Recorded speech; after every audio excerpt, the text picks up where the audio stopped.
Hello and welcome to my webinar on the Fair Labor Standards Act of 1934. These are the learning targets of this webinar. We will learn what is the Fair Labor Standards Act, why do we need the Fair Labor Standards Act, how the Fair Labor Standards Act affects you, and then we will analyze two different case studies to further understand the Fair Labor Standards Act. First, I'd like to begin with a quote from FDR, who is the president who passed the Fair Labor Standards Act.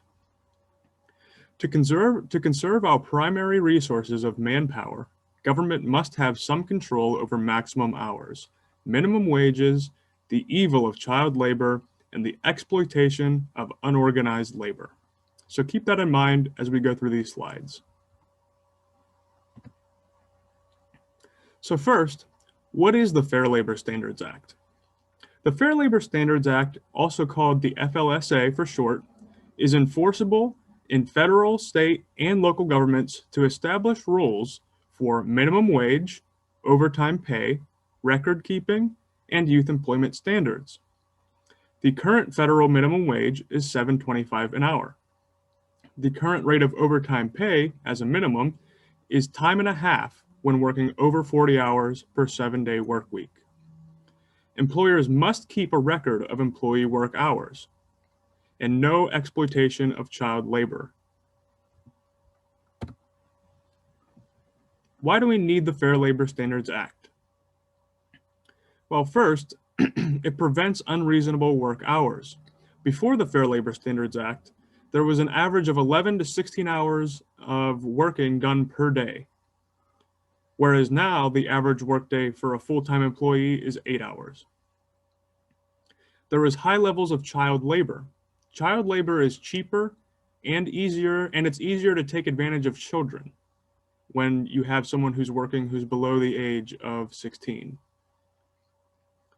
There was a high work-related injury and higher death rates. And this is partly because there was a greater number of children below the age of 16 working. This was also because employers were overworking employees, and overworking tends to lead to exhaustion, which then tends to lead to being less vigilant on the job, which leads to injuries. There was unfair wages. This was because there was no minimum wage and no overtime pay. This was also partly because there was no required record keeping. This meant there was no accountability for employers. So essentially, you could work a 40-hour work week, and then your employer could say that you, in fact, only worked 30 hours because there was no record keeping. And this way, your employer could underpay you for the hours that you had worked. How does the Fair Labor Standards Act affect you? So, working over 40 hours per week is now disincentivized. And this means that it is less likely that employees are overworked. This is because employers do not want to pay overtime salary rates for employees who work more than 40 hours per week, which means it's less likely that employees get scheduled for over 40 hours per work week. You are insured an hourly wage floor. This means that you must be paid the minimum federal hourly wage. It varies from in state to state, but the federal minimum wage is $7.25, and therefore it cannot be lower than that. This prevents employers from paying you below the minimum wage, and therefore giving you a lower salary than you would otherwise deserve. Children are protected.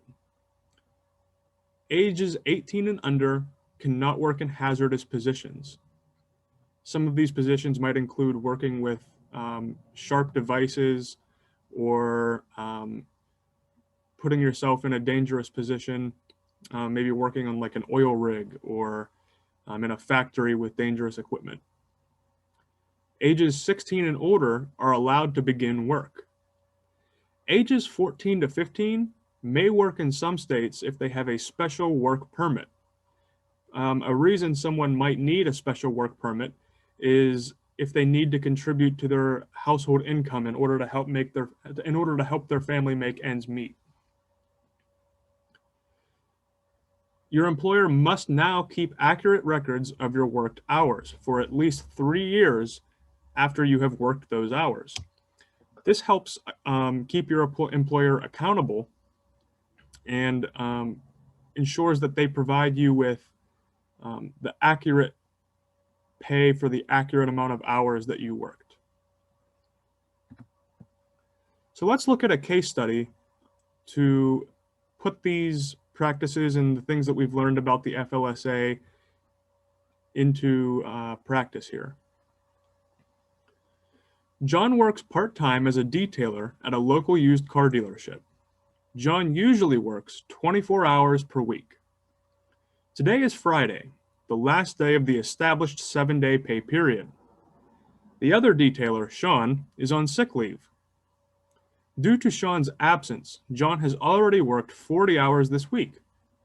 The owner of the car dealership informs John that he has just purchased a new fleet of used cars and that they must be detailed immediately before John goes home.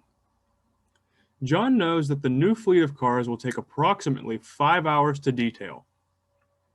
The owner informs John that these 5 hours will apply to John's next paycheck because John is only scheduled for 24 hours next week.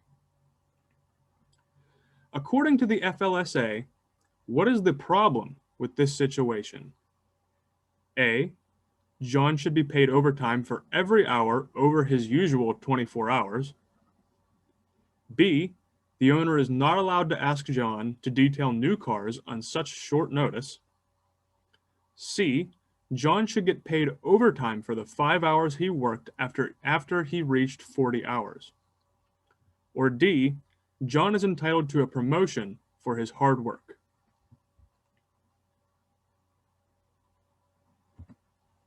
The correct answer is C. After detailing the new fleet of cars, John will have worked 45 hours in a 7-day work week. According to the FLSA, John is entitled to overtime pay equal to his standard pay plus 1/2 of his standard pay. So, for example, John's usual hourly wage is $12 per hour. So, John's overtime pay is $12 an hour plus $6, which is 1/2 of 12, and this equals $18 per hour. So, John should be paid $12 per hour for the first 40 hours he worked in that 7-day work week, and then for those additional 5 hours, John should be paid $18 per hour.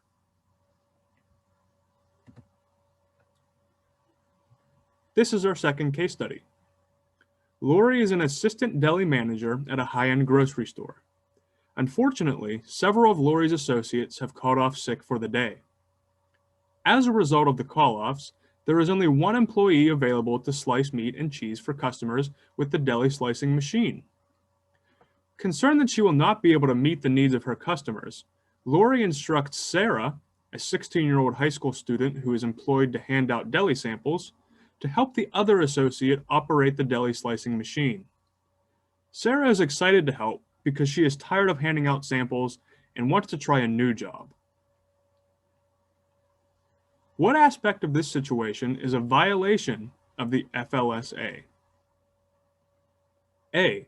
It is not fair that Lori's employees called off. She should be paid more for working with limited staff. B. Sarah was hired to hand out samples. It is unlawful for her to work a different job. Sarah is under the age of 18. This means she is too young to operate hazardous equipment, such as a deli slicer.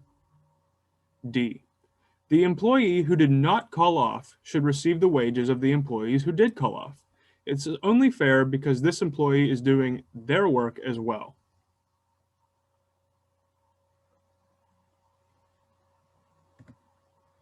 The correct answer is once again C.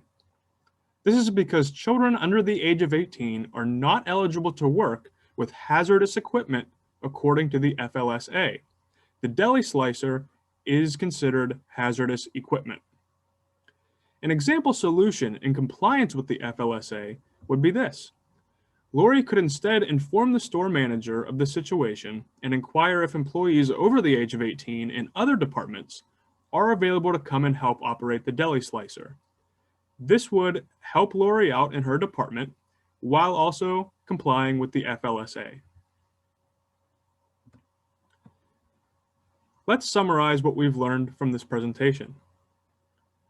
The Fair Labor Standards Act ensures a floor minimum wage, overtime, accurate record keeping, and it prevents exploitation of child labor. The FLSA helps to protect from unfair wages, unpaid labor, inaccurate record keeping, and dangerous child labor. Overall, the FLSA provides protection from exploitation by an employer. These are the references for this presentation. Thank you.